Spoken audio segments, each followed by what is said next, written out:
Bonjour à toutes et à tous. On m'a dit de lancer les débats dès que la musique s'arrêterait, donc c'est parti pour 50 minutes.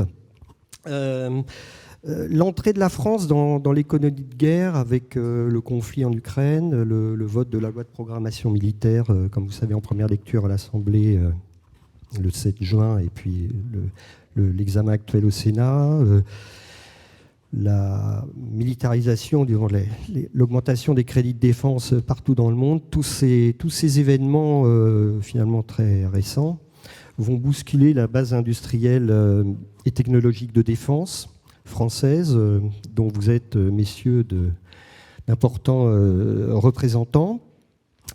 Donc je vous propose de découper cette table ronde en deux parties.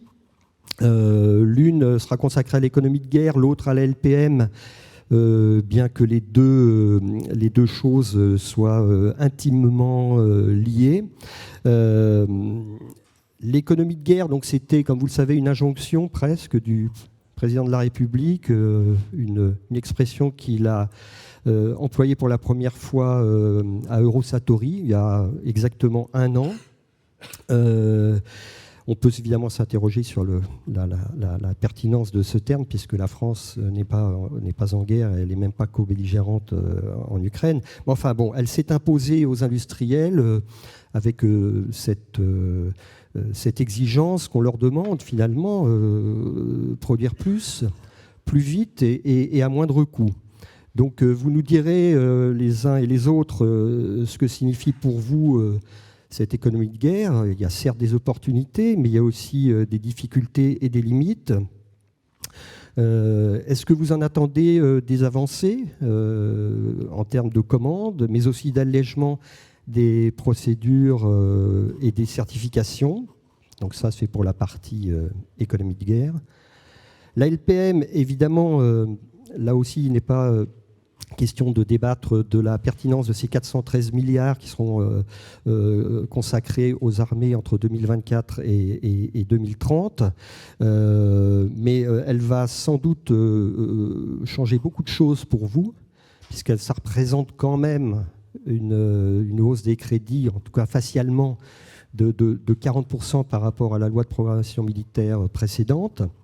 Donc là aussi, il risque d'y avoir des retombées, il y aura probablement des retombées positives pour vous, mais la question se pose évidemment de savoir si cette LPM vous donne suffisamment de visibilité, s'il y a un crantage annuel qui vous permet d'investir en toute sécurité. On sait qu'il y a un certain nombre de critiques qui sont formulées par des experts, non pas par la BITD elle-même, mais par des experts. Voilà. Pour parler de toutes ces choses importantes, je vous présente notre panel. Donc, à droite, Nicolas Chamussy, qui est directeur général du groupe Nexter. Éric Béranger, à ma gauche, qui est PDG du missilier, je précise, européen, vous le savez, MBDA. Pierre-Éric Pommelet, patron de Naval Group. Et puis Alexandre Lahousse, qui est donc chef du service des affaires industrielles et de l'intelligence économique à la délégation générale de l'armement, ou à la direction, je ne sais même plus comment on dit. Enfin bon, voilà. Puisqu'il n'y a pas de femmes dans ce panel 100% masculin, donc il n'y a pas de question de préséance, je vais poser la première question à Monsieur Chamoussi, parce que Nexter a été particulièrement exposé, et pas seulement médiatiquement, depuis le déclenchement de la guerre en Ukraine en février 2022. Et je voulais savoir si vous, cette économie de guerre, ça a modifié vos plans de charge, votre manière de travailler. Est-ce que ça a créé des tensions sur les embauches pour créer de nouvelles lignes de production? Dites-nous un peu comment vous avez vécu cette première année d'économie de guerre. Merci Jean-Michel. Bonjour à toutes et à tous, même si on ne vous voit pas. Donc, et puis je trouve qu'effectivement, après une table ronde sur la féminisation dans les métiers de l'aéronautique, on n'est pas très, très représentatif. On va s'améliorer l'année prochaine. On sera peut-être un petit peu mieux. Alors, l'économie de guerre, effectivement, ça a été une injonction disons, de l'État, bien compréhensible, bien normal.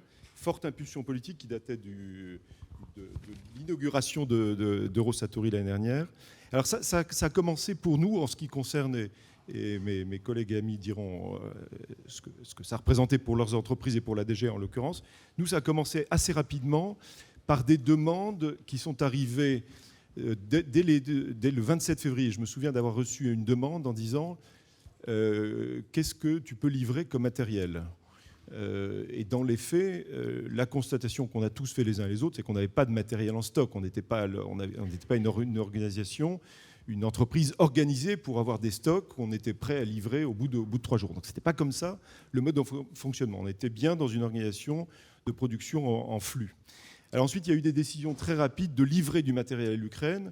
Et les Césars dont on a vu, dont le monde s'est fait l'écho, j'espère, enfin j'en suis sûr d'ailleurs, qui ont été prélevés sur les parcs, qui ont été remis à niveau, remis à jour pour être livrés, puis les AMX 10 RC un petit peu plus tard. Et donc ça a nécessité un petit peu de travail industriel, ce qu'on a fait très rapidement, y compris en travaillant les week-ends pour pouvoir livrer les matériels et en liaison avec la DGA. Donc voilà, les prémices de ce que ça représentait, nous, l'économie guerre pour nous, ça a déjà été dès les premiers jours, la mise à niveau, le reconditionnement de matériel pour pouvoir les livrer aux Ukrainiens. Et livraison, évidemment, en les ayant formés, les ayant entraînés. Donc on a eu des équipes d'officiers, de sous-officiers de militaires du rang ukrainien qui sont venus dans les sites étatiques, aidés par l'industrie, pour les former, pour former les utilisateurs, former les maintenanciers aussi, évidemment. Parce que ça, c'était le premier temps. Il y a eu une montée en cadence après. Et alors ensuite, il y a donc eu la montée en cadence qui s'est traduite par... En fait, il y a trois têtes de chapitre. Produire plus vite, produire plus.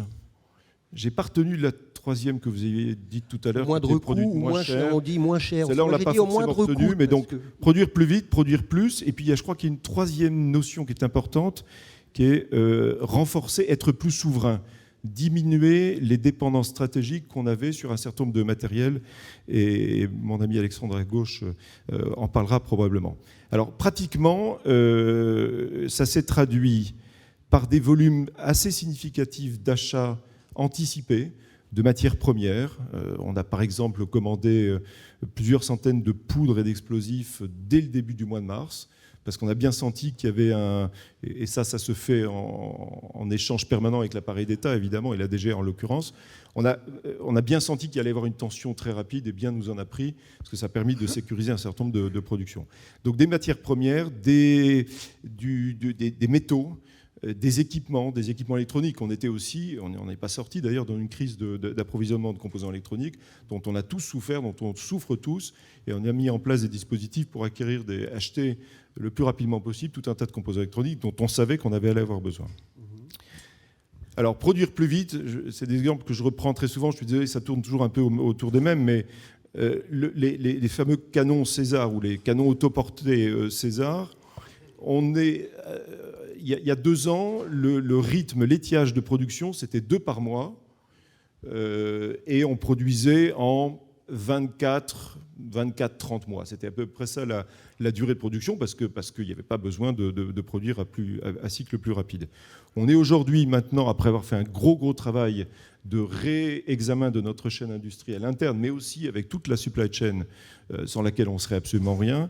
On va être à la fin de cette année 2023 à un rythme une durée de production de 17 mois. Ça a l'air de rien, mais on a quand même quasiment diminué de 40% la durée du cycle, ce qui est quand même assez significatif. On a fait la même chose sur les munitions. Et ça s'est fait aussi avec des achats anticipés, comme je disais tout à l'heure, d'ébauchés métalliques, de poudre, d'explosifs. Ça, premier point, produire plus vite. Deuxième point, produire plus. L'un doit aller avec l'autre. Je disais qu'on avait un rythme de production de 2 par mois il y a encore un an et demi. Les Césars, on va en produire à la fin de cette année 6 par mois, ou du moins on aura une capacité industrielle installée à nouveau chez nous, chez Nexter, mais aussi dans toute la supply chain, de 6 par mois, et on se prépare à monter à 8 par mois dans le courant de l'année 2024. Sur des investissements Nexter, en plus, c'est vos investissements. Sur des investissements Nexter, mais c'est aussi pour fournir des besoins de l'Ukraine, du pays lui-même, de la France, qui a livré des matériels et qui avait donc besoin de les remplacer, et puis de tous ces pays, un petit peu partout dans le monde, mais surtout dans le flanc est européen, qui voient bien la situation, qui la sentent dans leur chair et qui ont aussi besoin de matériel. Puis le troisième sujet, c'est le renforcement de la souveraineté. Il y a un certain nombre de points sur lesquels on était dépendant au sens pas ou plus de capacité de production industrielle sur le territoire national, qui était l'exemple type, c'est la poudre, et Alexandre pourra peut-être en parler bien mieux que moi. Donc voilà, là aussi des décisions proactive, coordonnée entre l'industrie et l'État pour relocaliser la filière de poudre. Alors effectivement, pour l'instant, ça s'est fait, c'est très largement autofinancé. On a fait des efforts décidés. En plus, comme l'État est notre actionnaire, ça se discute assez facilement. Mais pour que cette économie guerre ait une dimension transformationnelle sur le long terme, il va falloir une discussion qui va se poursuivre, qui a déjà été engagée sur le partage des risques entre l'industrie et l'État. Exemple type, c'est des stocks. Si on veut pouvoir, sur la durée, produire longtemps, rapidement, il va falloir constituer des stocks. Qui constituent les stocks? Est-ce que ce sont des stocks d'État? Est-ce que ce sont des stocks industriels? Est-ce qu'ils sont partagés entre plusieurs industriels?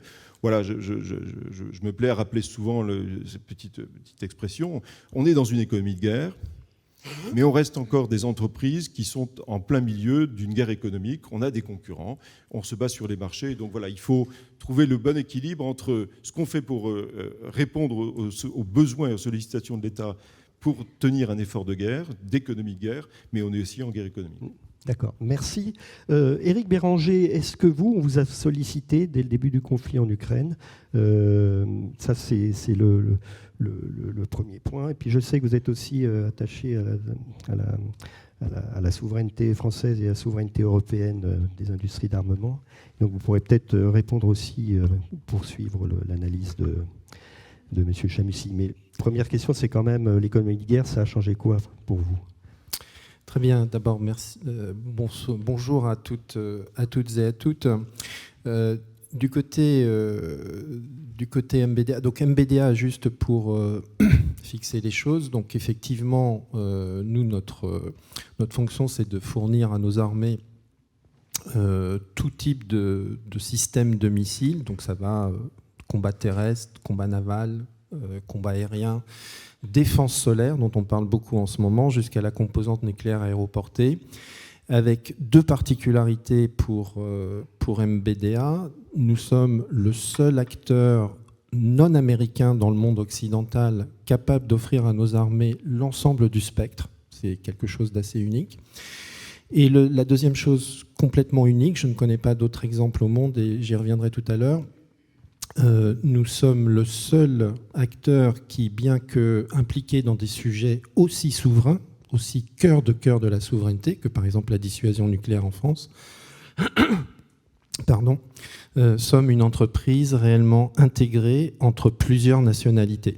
Et donc, en ce sens, à la fois outil de souveraineté et outil de coopération entre plusieurs nations. Et on voit bien dans le monde actuel, avec les tensions géostratégiques qui se renforcent, que finalement, très peu d'États, et je me demande même s'il existe un seul État aujourd'hui qui peut vraiment, à part certains régimes très dictatoriaux, qui peut imaginer agir seul. Et donc, cette capacité à nouer des alliances, cette capacité à coopérer, est absolument fondamental pour pouvoir continuer à vivre selon le modèle dans lequel on veut vivre. Et donc MBDA est un outil pour ce genre de coopération. Ces événements en Ukraine, on en a beaucoup parlé, c'est effectivement un réveil très brutal qui finalement rappelle à ce monde occidental que les 30 années de bénéfices, de dividendes de la paix, c'est fini. la possibilité de guerre, de conflit entre puissances importantes, entre puissances majeures, refait surface. Et donc, il faut se préparer à ça avec un besoin de résilience qui revient sur le devant de la scène. Et ce besoin de résilience, ça conduit à quoi ? Ça conduit à ce que citait Nicolas tout à l'heure, le besoin d'être capable de produire plus vite pour compléter les stocks, d'être capable de produire plus pour fournir nos armées. Et dans le cas de MBDA, avec une dimension supplémentaire qui est qu'en même temps qu'on fait tout ça, il faut rester au meilleur niveau mondial en termes de technicité, puisque cette technicité, c'est ça qui permet de donner à nos forces armées la supériorité opérationnelle sur le terrain. Et donc, il faut faire les deux en même temps. Les grands débats dans le passé sur est-ce que c'est de la masse, est-ce que c'est de la technologie, ce qu'on voit aujourd'hui, c'est que malheureusement, il faut les deux. Et donc, il faut réussir à faire tout ça en même temps. Du côté MBDA, je suis désolé, j'ai encore un chat dans la gorge. Du côté MBDA, le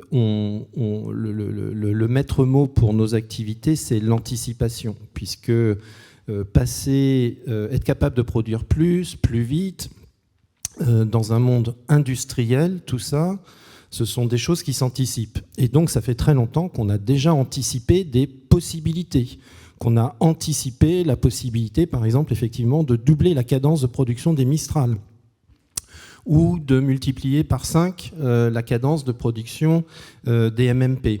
Simplement, tout ça, ça ne se fait pas du jour au lendemain. Effectivement, il y a un moment, il faut donner un top départ. Et puis, après, c'est toute une activation, non seulement de MBDA, mais surtout de la chaîne de fabrication, de notre chaîne d'approvisionnement derrière. Et donc, ce qu'a changé l'économie de guerre, entre guillemets, c'est que je pense que ça a donné ce top départ. Et ça ne se traduit pas encore dans vos commandes. On a vu, oui, vous l'avez bien dit, en 2022, 9 milliards de commandes. Pour l'essentiel, c'est lié, par exemple, à l'équipement des Rafales. Oui, on n'a pas vu de commandes concrètes, en tout cas pas beaucoup, arriver pour l'instant. Mais en tout cas, l'état d'esprit est là. L'état d'esprit a réellement changé. Et par ailleurs, je pense que ce qui s'est passé sur cette dernière année, c'est un renforcement très très important du dialogue entre la DGA, les états-majors et les industriels, parce que bien entendu, pour conduire cette anticipation, il faut être clair sur les objectifs à réaliser. Et Nicolas parlait des canons César et des obus de 155. Chez nous, on a comme je disais, on a tout le spectre. Donc, est-ce qu'on parle de défense solaire ? Dans la défense solaire, MBDA également est d'ailleurs le seul acteur européen, je crois, est le seul acteur européen à offrir toutes les couches de défense antiaérienne, basse couche, moyenne couche et haute altitude. Bon, lesquels, est-ce qu'il y en a qu'on veut privilégier, sur lesquels on va appuyer en premier ? Est-ce qu'on veut de la frappe dans la profondeur ? Donc voilà, il faut bien choisir nos axes d'accélération, et ça se fait par un dialogue qui permet après d'anticiper. D'accord. On y reviendra. Pierre-Éric Pommelet, on a le sentiment, on a bien vu qu'il y avait un petit début de guerre navale en mer Noire, mer d'Azov. Bon, il y a eu quelques frappes et quelques navires coulés, mais en fait, disons que Naval Group semble moins exposé et moins concerné par, je ne dis pas par l'économie de guerre, mais par ce qui se passe en Ukraine. Mais vous, sur l'économie de guerre, comment ça va se traduire, sachant qu'on voit que vous accélérez déjà la production, par exemple, de frégates ? Voilà, merci beaucoup Jean-Michel. Alors, c'est vrai que quand j'écoute mes collègues, il y a beaucoup de ce qu'ils ont dit qui s'applique absolument au monde naval. Parler de la guerre en Ukraine, peut-être avant l'économie de guerre, dire guerre, on a quand même vu des bateaux se faire couler par des missiles, on a vu des bateaux ou des ports attaqués par des escadres de drones, on a vu qu'il se passait des choses dans les fonds marins, enfin bref, ce qui se passe en Ukraine et la guerre en Ukraine, dans le domaine naval, amène quand même énormément d'informations sur ce qu'il convient de faire, ou ce qu'il convient d'accélérer, en ce qui concerne nos navires et puis l'environnement. Bon, L'autodéfense des navires, c'est une évidence. D'ailleurs, mon voisin de droite vient d'expliquer à quel point les missiles sont performants. On l'a vu, donc voilà, il faut effectivement équiper nos bateaux. Ça fait partie des sujets d'économie de guerre à la fin, éventuellement de repositionner des besoins en fonction de ce qui se passe. Les drones, voilà, alors on le savait dans l'aérien depuis des années. Je pense que la guerre en Ukraine a montré que les drones navals sont maintenant partie totalement intégrée du combat naval et du combat collaboratif. Et donc, ce qui implique aussi, et là je redis économie de guerre au sens réflexion ou comment est-ce qu'on peut moderniser rapidement, sur la lutte, ce qu'on appelle la lutte contre la menace asymétrique et tous les moyens qui vont permettre de protéger nos navires sur les drones. Et puis dernier sujet aussi qui est apparu à la face du monde, c'est le retour des mines. Et voilà. Et aussi, c'est dans des moments comme ça qu'on se rappelle que 90% des échanges passent par les mers et que si un port est miné, les bateaux n'y vont plus. Et si les bateaux n'y vont plus, il n'y a plus d'échange et puis ça peut provoquer des drames absolus. Et donc la guerre des mines, le retour de la guerre des mines, c'est un sujet sur lequel évidemment nous travaillons, sont aussi des inspirations, et notamment pour la loi de programmation militaire. Alors après, et sans vouloir redire ce qu'ont dit mes collègues, mais peut-être reprendre 2 points. Le premier, l'économie de guerre, c'est effectivement cet état d'esprit dont a parlé Eric, cette capacité de se mettre autour de la table, de regarder effectivement comment on peut faire mieux, comment on peut accélérer, mais dans un dialogue permanent entre le client et le fournisseur. Et le ministère des Armées a vraiment ouvert la porte, ouvert le dialogue. On a eu plusieurs réunions à très haut niveau, où si on avait envie de dire quelque chose, en fait, on pouvait le dire. Voilà. Donc ça concerne la production, ça concerne aussi, peut-être qu'Alexandre en parlera, tout ce qui touche autour de la réglementation, la simplification. Clairement, le ministre des Armées, Sébastien Lecornu, le DGA, Emmanuel Kiva nous ont dit, si vous avez des idées, mettez-les sur la table. Alors ça tombait bien, on en avait. On les a mis sur la table. Bon, après, il n'y a rien de plus compliqué que simplifier, on le sait. Et en tout cas, si les chefs ont envie de faire des choses et qu'ils sont tenaces, on peut imaginer faire bouger. Je redis, on ne va pas concevoir un système de drone océanique comme on conçoit un sous-marin nucléaire lanceur d'engins. Voilà. Or, aujourd'hui, quand on regarde les process, c'est un peu les mêmes. Voilà. Donc, l'état d'esprit, et celui-là, il existe depuis que Économie de guerre a été lancée, et il va se poursuivre. Le deuxième point, je crois que ça a été dit aussi par mes collègues, nous sommes, nous, évidemment, des concepteurs, des intégrateurs. Une très grande partie de notre valeur ajoutée est achetée. Et pour Naval Group, quasiment 70% est acheté pour 90% en France. Et donc l'économie de guerre, la capacité de produire plus, la capacité de produire mieux, de simplifier, elle est absolument indispensable dans l'ensemble de notre supply chain. Et là, on a mené des groupes de travail, des analyses extrêmement intéressantes, un peu de stress test. On a testé notre supply chain. On a dit, et si on devait produire 2 fois plus, 3 fois plus, qu'est-ce que ça donnerait ? Et on a été identifié plusieurs dizaines, voire centaines d'entreprises qui, effectivement, nécessitaient qu'on s'occupe d'elles. Ouais, Emmanuel Kiva parlait d'environ 200, voilà, 200 300. Ouais, là, sur les 4000 de la BITD, c'est ça ? Sous le contrôle d'Alexandre, parce que c'est vrai que c'est lui et ses services qui ont mené l'analyse avec nous, et ça, c'est extrêmement intéressant. Voilà, donc il faut le poursuivre. Alors après, c'est vrai que dans le naval, voilà, on va pas faire un sous-marin nucléaire tous les 6 mois, mais il n'empêche que, quand même, je tiens à le dire, on va en livrer un cette année, le Duguay 3, et un l'année prochaine, quand même. Et donc il n'y a pas beaucoup d'entreprises au monde capables de livrer 2 sous-marins nucléaires nouveaux en 2 ans. Et je terminerai aussi, l'économie de guerre, c'est aussi l'occasion de rappeler les capacités de notre base industrielle. Dans quelques semaines, on va remettre en service le sous-marin La Perle, qui a eu un incendie terrible le 12 juin 2020 et qu'on a été capable de réparer finalement en reprenant l'avant du sous-marin Saphir, l'arrière du sous-marin La Perle. Et finalement, l'économie de guerre, c'est ça aussi, c'est la robustesse d'une industrie capable de soutenir ses armées, pour nous la Marine nationale, et y compris lors de fortunes de mer ou d'incidents ou évidemment de drames liés ici en incendie, mais ça aurait pu être dans un combat naval. Donc c'est aussi de se rappeler que nous avons réussi en France à construire cette industrie capable de faire des choses comme ça. Voilà, donc l'économie de guerre ramène tout ça finalement, et c'est pour ça que voilà, la guerre en Ukraine est un wake-up call évidemment, politique, industriel. Dans le domaine naval, comme vous le savez, il n'y a pas que la guerre en Ukraine, mais en tout cas, elle ramène sur le devant un très grand nombre de sujets qui sont extrêmement importants pour nous et pour l'outil de défense. Alors, si je vous écoute bien, là, je vais m'adresser aussi à M. Laousse. C'est en fait la situation actuelle a un peu retissé, renforcé les liens entre la BITD, les armées et la DGA. Ça, je pense que vous ne le contesterez pas. Donc, je voudrais que vous exprimiez sur ce sujet, mais également sur le sujet de la simplification, qui est quand même une demande, enfin les certifications. En gros, les armements sont un peu trop complexes dans leur utilisation. Il faut simplifier, aller plus vite. Bon. Qu'est-ce que peut faire la DGA là-dessus? Parce que c'est quand même un peu vous qui êtes maître d'œuvre. Alors déjà, je ne le conteste pas et on est même promoteur d'augmenter on va dire la surface d'échange avec l'industrie depuis plus d'1 an. Donc, on est à la manœuvre et donc, au contraire, on est totalement pour. Je pense que là, avant de venir sur votre deuxième partie de question sur la simplification, et sans paraphraser ou répéter ce qui a été dit, en complément, sur l'économie de guerre, il faut bien voir, pour les gens dans la salle, le contexte de départ tel qu'il a été rappelé par Nicolas Chamussi, c'est qu'est-ce que vous pouvez livrer vite comme matériel rapidement? On n'en a pas beaucoup à part ce qui est déjà lancé. Et ça, c'était un constat qui était normal du fait d'un contexte de plusieurs décennies de paix.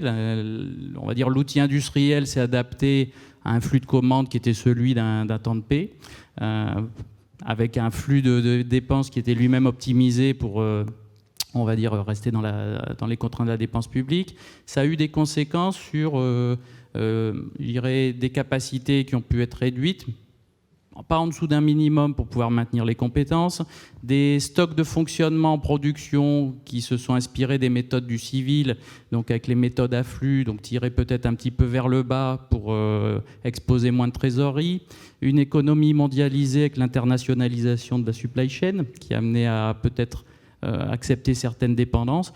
L'économie de guerre, ça fait qu'avec l'industrie, on re-questionne toutes ces questions. Et donc c'est bien le modèle industriel, notre modèle industriel, puisque l'État est partie prenante, qu'on re-questionne finalement dans ces discussions.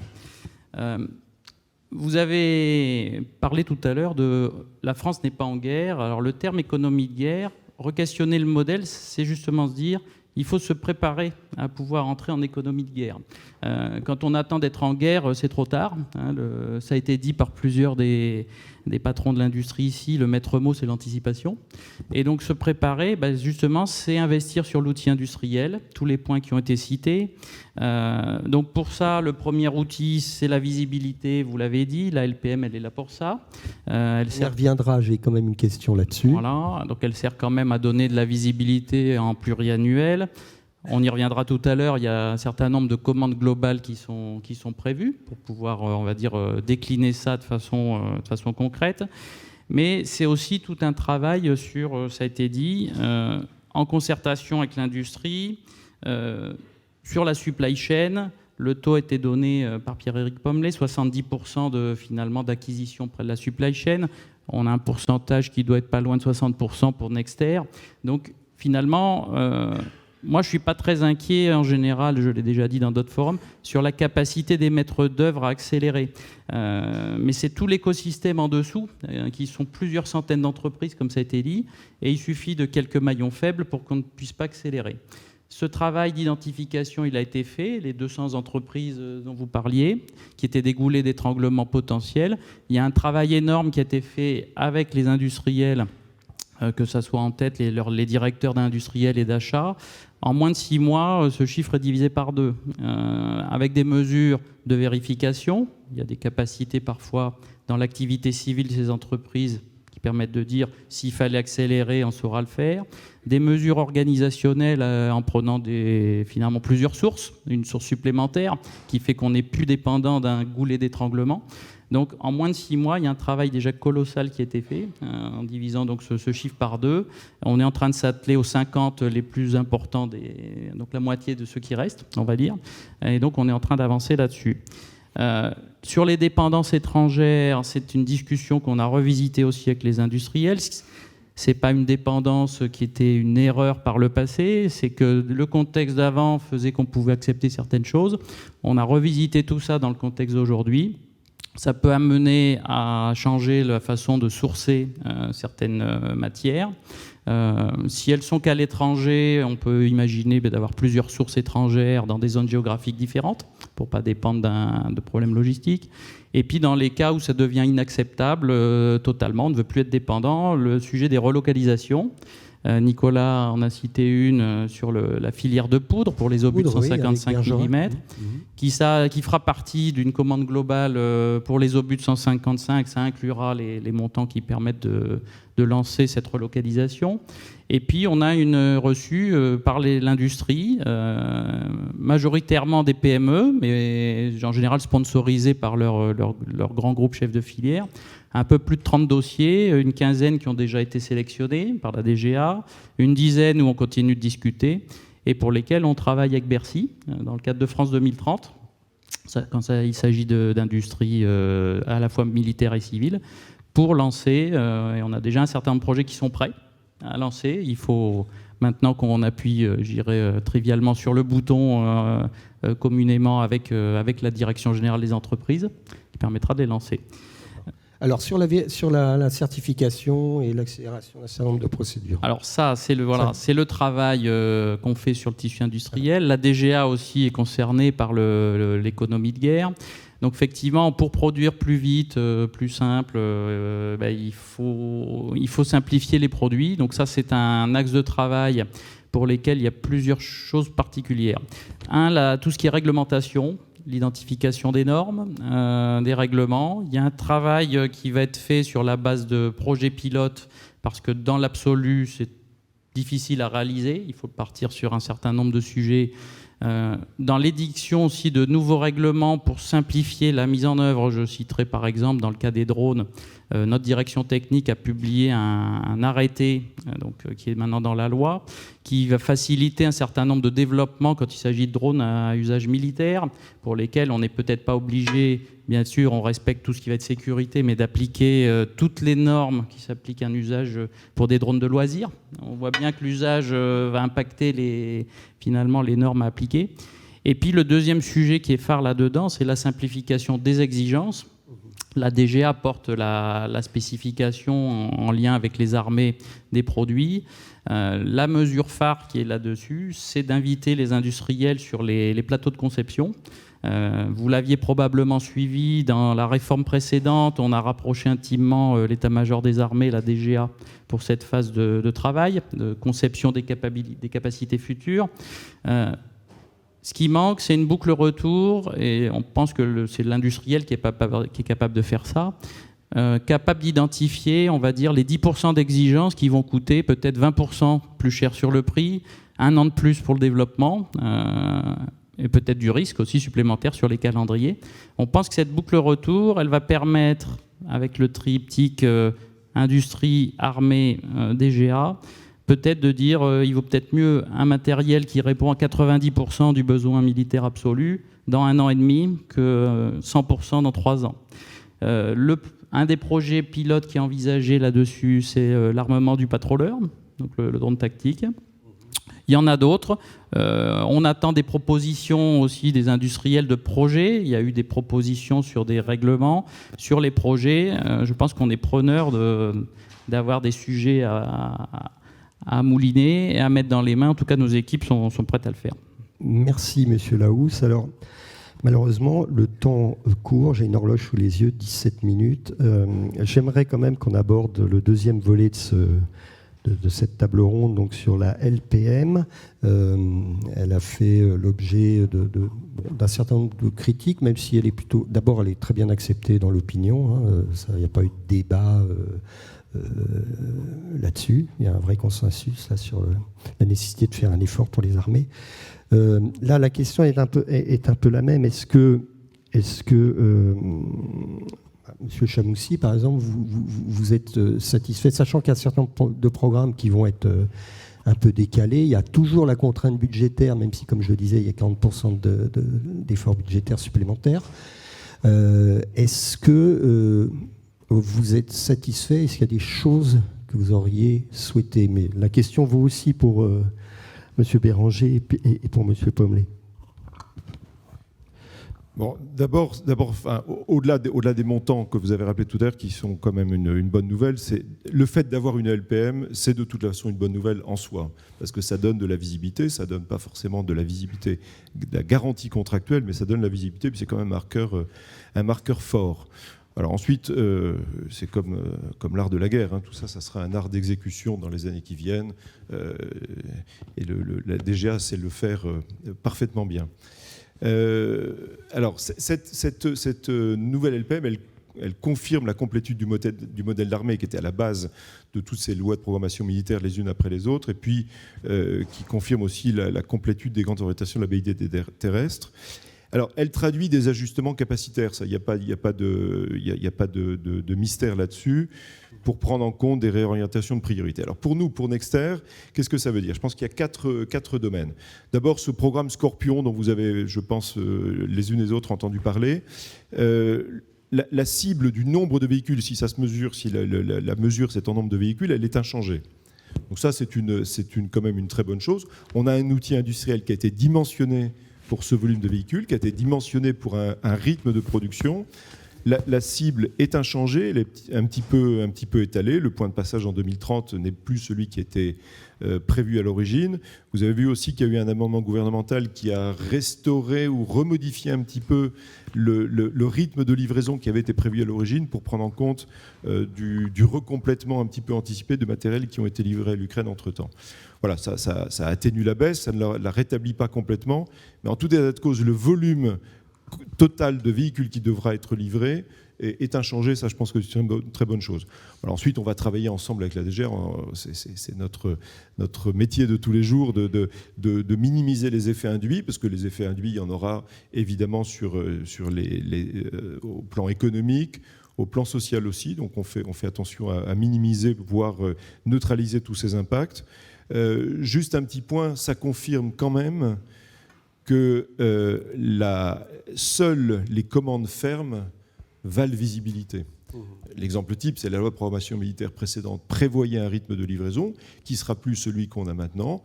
On s'y adapte, mais ça prouve que seules les commandes fermes donnent de la visibilité. Donc premier point, programme Scorpion, on va discuter, on a un outil industriel qui a été dimensionné, qui reste bien dimensionné, on va trouver les bons moyens pour servir les forces. En final, on n'est là que pour servir les forces et répondre à leurs besoins. Le deuxième sujet, Eric y a fait référence tout à l'heure, c'est aussi la satisfaction qu'il y ait des nouvelles priorités capacitaires qui soient mises ou remises sur le devant de la scène. Alors Eric a cité la défense, la frappe longue portée, les successions du LRU, ça c'est très bien. Il y a l'artillerie solaire. Nous on a une solution qu'on livre à nos amis de Naval Group, d'artillerie navale qui peut très bien être réutilisée comme système d'artillerie solaire. La robotique terrestre, Pierrick qui a fait référence dans le domaine naval, c'est aussi un élément extrêmement important de développement de nos armes, d'équipement de nos forces, sur lequel le Nexter fait beaucoup d'efforts, et les munitions téléopérées, Loitering Ammunition, quel que soit le nom, voilà des nouvelles priorités dans lesquelles on a les uns et les autres un rôle à jouer. Nexter jouera son rôle en tant que systémier de terrestre. Troisième sujet, je crois que la programmation militaire fait un effort très particulier, c'est les munitions. Alexandre y a fait référence des commandes pluriannuelles. Ça, c'est quand même très important pour que le système munitionnaire industriel et étatique puisse avoir de la perspective et puisse organiser son schéma industriel avec des commandes qui soient prévisibles sur les années à venir. Ça, la loi de programmation militaire le prévoit et je pense que c'est une très bonne chose. Deuxième point dans le domaine munitionnaire, c'est le lancement de nouvelles munitions. Demandez d'aller un petit peu plus vite, Monsieur Chamsy. Il nous reste 12 minutes. Je voudrais que vos collègues puissent intervenir. N'oublions pas aussi qu'il y a un effort munitionnaire, vous avez vu, initié par la Commission européenne, sous l'impulsion du commissaire Breton, qui a aussi une vocation d'harmonisation et d'intégration de l'ensemble des besoins. Donc voilà, ça se combine avec la loi de programmation militaire, mais l'effort particulier des munitions sur les munitions dans la loi de programmation militaire est très important. Et dernier point, vous auriez été déçu que je n'en parle pas, c'est le domaine des chars de combat. C'est un sujet stratégique extrêmement important. La loi de programmation militaire y fait référence, prévoit un certain nombre de dispositions. Je pense que dans le genre de conflit dans lequel on vit ou auquel on est partie prenante, avoir une réflexion sur le sujet et poursuivre le développement, y compris en coopération européenne, de ce type de système, c'était bien le minimum et il a été fait. Éric Béranger, ensuite Monsieur Pommelet. Bien, je vais essayer Rapidement. d'être plus rapide, oui, j'ai compris. Tout d'abord, MBDA n'a pas à être satisfait ou pas satisfait de cette loi de programmation militaire. MBDA est au service de la nation. Et donc, MBDA s'adapte à ce qui lui est demandé et est au rendez-vous pour fournir nos armées avec ce dont elles ont besoin. Par contre, MBDA, comme les autres industries de défense, a besoin d'une loi de programmation. Pourquoi ? Parce que moi, aujourd'hui, les décisions que je dois prendre, et en ce moment c'est quasiment au jour le jour, j'exagère à peine, c'est est-ce que je dois construire une nouvelle usine ? Est-ce que je dois acheter de nouvelles machines ? Est-ce que je les achète en région centre ? Est-ce que je les achète à Bolton au Royaume-Uni ? Est-ce que je les achète en Italie ? Est-ce que je les achète en Allemagne ? Et est-ce que je dois recruter des gens ? En 2023, MBDA va recruter plus de 2000 personnes, par exemple. Et donc, à chaque fois que je fais ces choix, bien entendu, j'ai besoin de comprendre ce que nos clients vont attendre de nous. Et donc, c'est pour ça qu'on a besoin d'une ELPM et c'est pour ça que c'est absolument nécessaire. Dans cette ELPM, nous, ce qu'on observe, c'est que MBDA est cité un certain nombre en tout cas les produits sur lesquels MBDA a un rôle important à jouer sont cités un certain nombre de fois. Donc le renouvellement de la composante nucléaire aéroportée, la suite de Scalp, Storm Shadow et d'Exocet, qu'on appelle FMAN FMC, Aster, Météor. On parle beaucoup de défense solaire avec 5 milliards de dédiés à cette défense solaire. On parle au-delà du tir longue distance où effectivement on a des choses à proposer, mais on parle aussi de frappe dans la profondeur. La frappe dans la profondeur, pour vous donner une illustration, c'est les Storm Shadow. C'est ce que le Royaume-Uni a décidé d'envoyer en Ukraine. Et vous avez vu comment ont réagi les Russes et à quel point c'est sensible et à quel point c'est une arme de puissance. C'est vraiment un acte de puissance de disposer de cette arme et de pouvoir en plus l'envoyer en Ukraine. Et donc on est en train de préparer la suite à ça avec FMAN FMC, de même qu'on prépare la suite de l'Exocet. Et d'ailleurs, les autres nations dans le monde ne s'y sont pas trompées, puisque les États-Unis sont en train d'augmenter leur effort sur le sujet de 50%, je crois. Le Japon, qui a un budget défense à peu près similaire à la France, rien qu'en 2023, va consacrer 6 milliards de dollars au sujet. Donc on voit bien que c'est quelque chose d'important. Donc défense solaire, frappe dans la profondeur sont des axes très très importants sur lesquels MBDA est complètement présent. Et en plus, le seul Européen, le seul acteur capable de fournir des solutions qui sont souveraines, qui sont européennes et en particulier françaises. Plus, dans cette LPM, on voit de nouveaux axes sur on va appeler ça de l'innovation, mais c'est plus que de l'innovation. Les munitions téléopérées, MBDA est impliqué puisqu'on vient de remporter 2 appels d'offres avec l'agence d'innovation de défense, l'ARINAE, et zut, le deuxième terme m'échappe, mais enfin...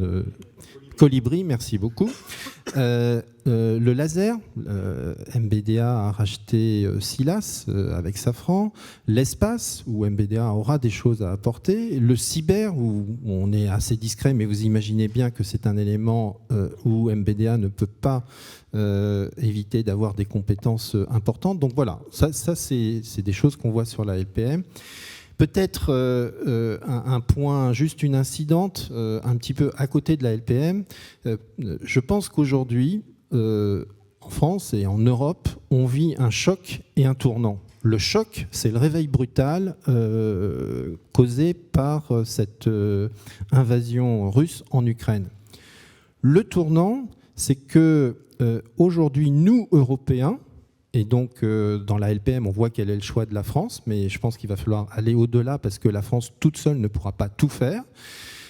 Pour nous, Européens, le choix, c'est entre avoir des choses tout de suite qu'on va acheter sur étagère, ou justement anticiper, vous vous souvenez de ce mot anticipation dont je parlais tout à l'heure, anticiper et construire notre souveraineté et construire notre possibilité à devenir résilient en tant que tel.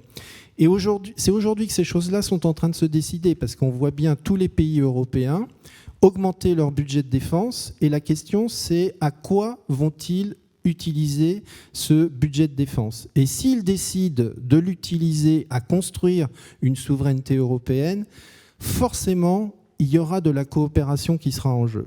Ça sera nécessaire. Et là, en tant que MBDA, nous sommes, comme je disais tout à l'heure, un outil de coopération. On a déjà au sein de MBDA une coopération entre 5 pays et on a pas mal de discussions pour étendre ces coopérations. Merci Éric Béranger. Pierre-Éric, vous, la LPM, vous en faites quelle analyse, au-delà du fait qu'elle est absolument nécessaire et qu'elle existe depuis? Oui. Voilà, dans les quelques minutes qui me restent, merci, chers collègues. Oui, alors, bon, je ne sais pas, je vais peut-être essayer de dépasser un peu, mais... Non, mais et puis, il y a quand même un sujet qui n'a pas été évoqué, c'est la dissuasion. Et la dissuasion, épine dorsale de défense, vraiment, qui est une caractéristique du système de défense français. Et la LPM confirme évidemment la trajectoire, avec, dans le domaine naval, la force océanique stratégique, donc le lancement ou la poursuite en fait du programme sous-marin nucléaire 3e génération, et puis le porte-avions nucléaire nouvelle génération, qui sont quand même ces projections de puissance et qui sont, dans ce monde de demain fortement incertain, un sujet qui nous rassure et qui nous rassure d'être français, confirmé par la LPM. Je vais peut-être prendre un autre angle sur la LPM que celui qui a été pris, et je ne vais pas faire la liste de tous les programmes navals, parce qu'évidemment, j'en ai cité 2, mais il y en a d'autres dans le renouvellement de la flotte. Mais j'étais hier dans une réunion de Sea Europe. Alors Sea Europe, c'est le rassemblement de l'industrie navale européenne, etc. Et puis on fait un petit tour de table, patron de chantier naval, on raconte un peu ce qui se passe. Je peux vous dire que quand je parle de LPM et de visibilité à nos collègues européens, ils disent quelle chance on a quand même, hein. À la fois d'avoir cette visibilité, d'avoir ces confirmations, ces programmes, voilà. Donc prenons conscience quand même du fait que l'investissement que fait la France est absolument unique et voilà, charge à nous après de le réaliser. Mais pourquoi aussi il est important, c'est que, et à travers LPM veut dire loi, et loi veut dire parlement veut dire débat public, et donc quelque part on amène la nation autour du sujet de la défense. Et ça c'est extrêmement important, parce que finalement on ne pourra faire tout ça qu'avec des hommes et des femmes. Éric l'a dit, on va recruter beaucoup. Et finalement, la LPM, et de parler de tous ces programmes dans un contexte angoissant de guerre, permet d'aller positivement, et vraiment en amenant sur le terrain de l'éducation, de la formation, etc., des jeunes générations à venir nous rejoindre. Et ça, on était très inquiets il y a quelques années, étant donné tout le discours autour de la défense, comme quoi c'était mal, je vous passe les taxonomies, les ESG, etc. Voilà. Une LPM, c'est l'occasion de ramener dans le débat public et donc d'aller convaincre les jeunes générations, parce que, je peux vous assurer, pour faire un sous-marin nucléaire lanceur d'engins en service en 2035, le dernier de la série de 4 qui sortira de Cherbourg en 2050 et qui seront en service jusqu'en 2090, il va falloir qu'on attire des jeunes, des hommes et des femmes pour venir les faire dans nos entreprises, dans toutes celles qui travaillent avec nous, au service de la France. Merci Pierre-Éric. Alexandre Lahousse, la question, c'est peut-être presque je vous demanderais presque de conclure finalement cette table ronde compte tenu du temps qui nous reste, mais dites-nous un peu Alors sur la LPM rapidement, je pense que construire une LPM, c'est une question, et ça ressort dans les propos de mes 3 collègues, c'est une question d'équilibre et de dosage. Je reprends l'exemple des munitions, il y a un effort conséquent qui va être fait sur la défense surface air, c'est 5 milliards, sur les munitions, c'est plus de 15 milliards qui sont prévus. Pour autant, cet équilibre, il doit se faire, sur cet exemple, entre augmenter les stocks pour avoir des capacités de réaction immédiate et investir sur l'outil industriel pour justement pouvoir accélérer. Il n'y a pas d'intérêt à remplir toutes les casemates de France et de Navarre d'obus et de missiles maintenant en 2023 avec des produits périssables. Certes, il faut en augmenter le nombre, et c'est prévu, mais il faut aussi être capable, en cas de préparation d'une crise, pendant qu'on utilise ces stocks, de demander à nos industriels d'accélérer et de produire plus vite pour pouvoir recompléter ces stocks. Ça, c'est un premier point d'équilibre. Le deuxième équilibre, c'est apparu tout à l'heure, ne pas se focaliser que sur la guerre ou la crise en cours. Forcément, il y a un retour d'expérience qui met la lumière sur les matériels terrestres, qui a été pris en compte, ou la défense surfacière. Mais ça a été dit par Pierre-Éric Pommelet tout à l'heure, il faut aussi regarder tous les autres domaines. Et c'est pour ça que, typiquement, dans l'économie de guerre, on ne l'a pas fait qu'avec les industriels concernés par la guerre en Ukraine. Je dirais de façon directe, on le fait avec tous les industriels, car il faut aussi préparer l'éventuelle crise de demain, qui n'aura peut-être pas les mêmes paramètres et qui se réalisera peut-être pas avec le même type de matériel. Dernier type d'équilibre, tout basculer sur la production et ne plus faire de conception, c'est perdre nos matériels de demain, c'est vivre sur des matériels d'aujourd'hui. C'est pour ça qu'il y a un effort d'innovation de 10 milliards dans la LPM, donc on n'est pas tombé dans ce travers non plus. Donc en fait, on peut toujours dire on aurait pu faire plus de ceci ou moins de cela pour répondre finalement à cet équilibre entre tous ces éléments. Oui, il y a des inflexions qui sont données et elles sont visibles et elles se paieront en milliards d'euros. Pour autant, ça ne veut pas dire on change complètement de cap, on abandonne d'autres choses qui nous seront nécessaires aujourd'hui, demain ou après-demain. Et puis pour conclure, je pense que en tout cas, en ce qui concerne la base industrielle de défense, moi je pense que cette LPM, puisque votre question c'était quelle mutation, vers quel BITD on va, moi je pense qu'elle sortira plus robuste de cette LPM grâce aux travaux d'économie de guerre, plus compétitive, je le pense, parce qu'en tout cas sur un certain nombre de domaines où on va mettre l'inflexion, plus audacieuse, je l'espère, avec la visibilité qu'on leur donnera, le fait de la décliner et de la partager avec toutes les chaînes de sous-traitance qui ont été citées, ce qui impose un dialogue aussi renforcé entre les maîtres d'œuvre et tous leurs sous-traitants. Et puis, j'oserais le croire, plus apprécié, ça a été dit, il faut que ce soit un secteur attractif pour les talents, et puis que finalement l'accès à la finance privée soit garanti, voire favorisé, parce qu'à la fin, nos industriels, c'est eux qui produisent les matériels. Comme ça a été dit, il leur faut des bras et il leur faut aussi pouvoir se financer. Absolument. Ça pourrait faire l'objet, et ça a déjà fait l'objet de tables rondes sur effectivement les problèmes de goulets d'étranglement dans la main-d'œuvre et la formation. Merci, j'aurais pas pu faire une conclusion aussi brillante. Merci Alexandre Laousse. Merci à tous les quatre d'avoir participé à cette table ronde. Et puis, je crois qu'il est l'heure d'aller nous sustenter un peu. Voilà. Merci. Au revoir.